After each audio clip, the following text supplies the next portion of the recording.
നമസ്കാരം ഫ്രണ്ട്സ്, ഞാൻ നിങ്ങളുടെ സനിൽ പെരുന്തോട്ടം. പുതിയ വീഡിയോയിലേക്ക് എല്ലാവർക്കും സ്വാഗതം. നല്ല കമ്പനികളെ സെക്കൻഡറി മാർക്കറ്റിൽ അല്ലെങ്കിൽ സ്റ്റോക്ക് എക്സ്ചേഞ്ചിൽ എത്തുന്നതിന് മുമ്പ് തന്നെ പിടികൂടുന്നതിനുള്ള ഏറ്റവും മികച്ച മാർഗം എന്താണ്? IPO മാർക്കറ്റിൽ അപ്ലൈ ചെയ്യുക എന്നുള്ളതാണ്. പ്രഥമ വിപണിയിൽ നിന്നും ആ ഓഹരിയെ വാങ്ങാൻ ശ്രമിക്കുക എന്നുള്ളതാണ്.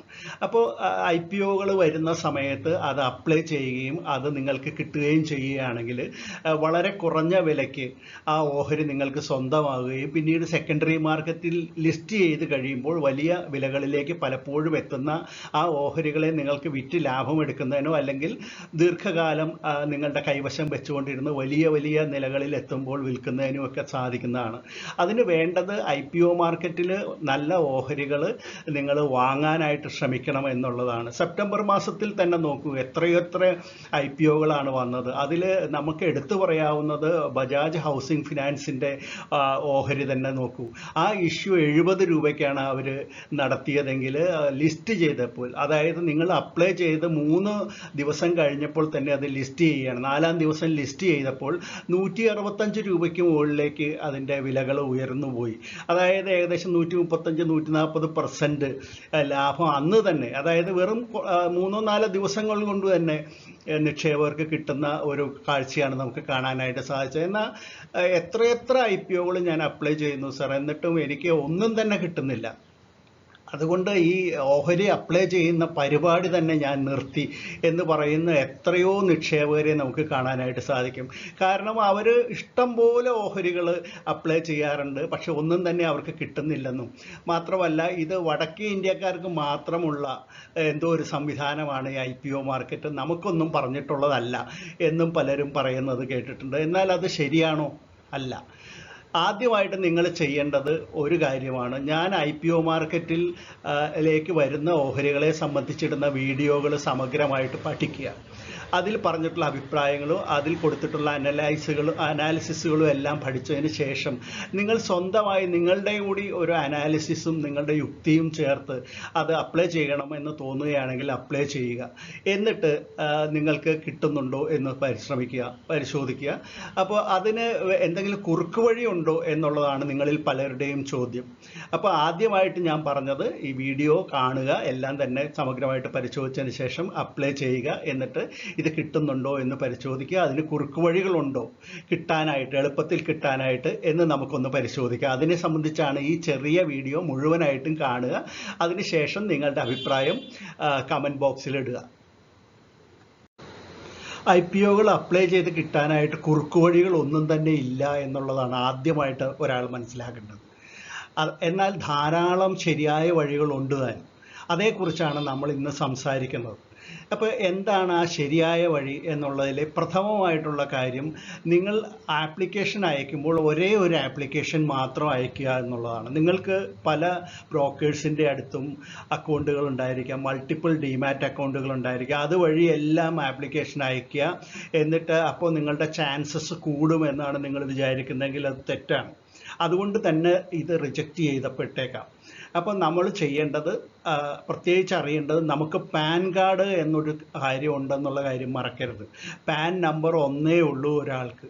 അപ്പോൾ ആ നിലയ്ക്ക് പാൻ കാർഡ് വെച്ചാണ് ഇവർ സെലക്ട് ചെയ്യുന്നത് എന്നുള്ളത് നമുക്ക് ഏത് കാര്യത്തിലാണെങ്കിലും, ഫിനാൻസുമായിട്ട് ബന്ധപ്പെട്ട എല്ലാ കാര്യങ്ങളിലും പാനുമായിട്ട് ലിങ്ക് ചെയ്തിട്ടുണ്ടെങ്കിൽ പാനിനെ ഒരു പ്രധാന ഘടകമായിട്ട് എടുക്കുക. അപ്പോൾ ഒരു പാൻ കാർഡ് നമുക്കുള്ളൂ എന്നുള്ളത് കൊണ്ട് ഏതൊക്കെ ബ്രോക്കേഴ്സ് വഴി നമ്മൾ ആപ്ലിക്കേഷൻ അയച്ചാലും അത് കണ്ടുപിടിക്കപ്പെടും.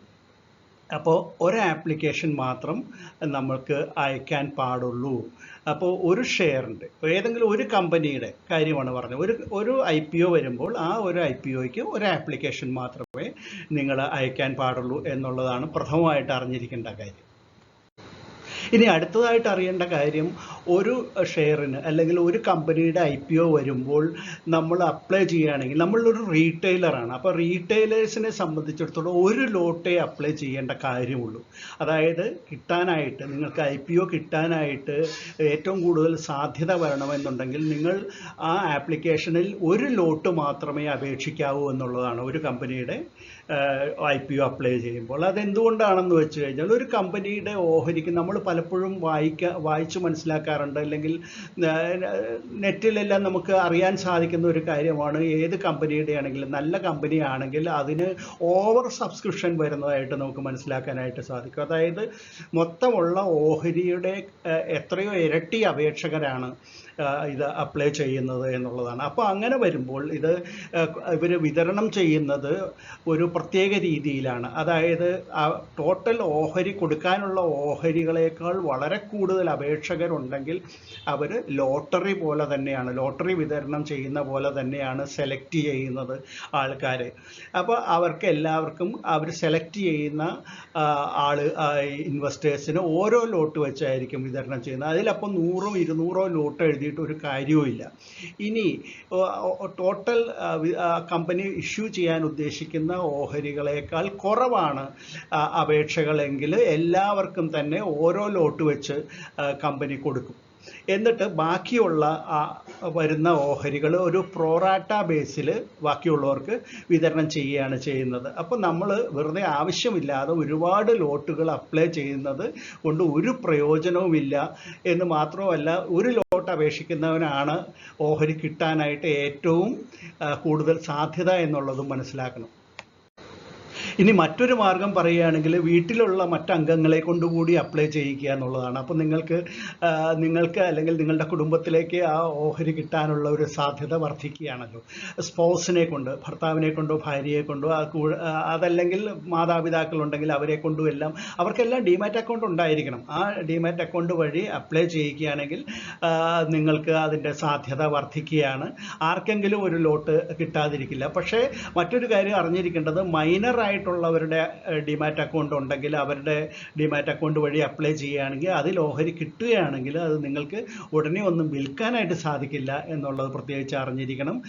മൈനറുടെ അക്കൗണ്ടിൽ വരുന്ന ഓഹരികൾ അവർ മേജർ ആവുന്നവരെ അല്ലെങ്കിൽ 18 വയസ്സ് തികയുന്നവരെ ആ ഓഹരികൾ വിൽക്കാൻ സാധിക്കില്ല എന്നൊരു നിയമം ഉള്ളതായിട്ട് അറിഞ്ഞിരിക്കണം. പക്ഷേ അങ്ങനെയുള്ള അവരുടെ മൈനർ അക്കൗണ്ട് വഴി അപ്ലൈ ചെയ്ത് അവർക്കത് കിട്ടുകയാണെങ്കിൽ അവർ മേജറാവുന്നവരെ അവിടെ കിടക്കട്ടെ, ഒരു ലോങ് ടേം ഇൻവെസ്റ്റ്മെൻ്റ് ആയിട്ട് കരുതിയാൽ മതി. അപ്പോൾ അൺബിലീവബിളായിട്ട് ഉള്ള ലാഭമായിരിക്കും ഒരുപക്ഷെ അക്കാലത്ത് അവർക്ക് ലഭിക്കാനായിട്ട് പോകുന്നത്.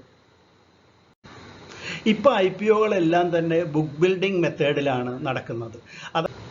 ഇനി മറ്റൊന്നറിഞ്ഞിരിക്കേണ്ടത്, ഈ ഷെയർ ഹോൾഡേഴ്സ് കോട്ട എന്ന് പറഞ്ഞ് ഈ IPOയിൽ സാധാരണ കാണാറുണ്ട്. അതായത് എംപ്ലോയീസ് കോട്ട, ഷെയർ ഹോൾഡേഴ്സ് കോട്ട എന്നൊക്കെ പറഞ്ഞ് പ്രത്യേക പരിഗണന ഉള്ള ഓരോ വിഭാഗങ്ങളെ കാണാറുണ്ട്. അപ്പോൾ എംപ്ലോയീസ് കോട്ട എന്ന് പറഞ്ഞാൽ കമ്പനിയുടെ എംപ്ലോയീസ് ഉണ്ടെങ്കിൽ അവർക്ക് അപ്ലൈ ചെയ്യാം, അവർക്ക് പ്രത്യേക പരിഗണന ലഭിക്കുന്നതാണ് എന്നാണ് അതിൻ്റെ അർത്ഥം. അത് എംപ്ലോയീസിന് മാത്രമുള്ള കാര്യമാണെങ്കിൽ, ഷെയർ ഹോൾഡേഴ്സ് കോട്ട എന്ന് പറഞ്ഞ് കാണുന്ന വിഭാഗം ഇതിൻ്റെ പേരൻറ് കമ്പനി, ഈ കമ്പനിയുടെ പേരൻറ് കമ്പനിയിൽ ഓഹരി ഉള്ളവർക്ക് പ്രത്യേക പരിഗണന എന്നായിരിക്കും മിക്കവാറും അർത്ഥം. അപ്പോൾ ആ പേരൻറ് കമ്പനിയുടെ ഒരു ഓഹരി ഉള്ളയാൾക്കും 10,000 ഓഹരി ഉള്ളയാൾക്കും ഒരേ തരത്തിലുള്ള പരിഗണനയാണ് ഇക്കാര്യത്തിൽ ലഭിക്കുന്നതെന്ന് അറിയുക.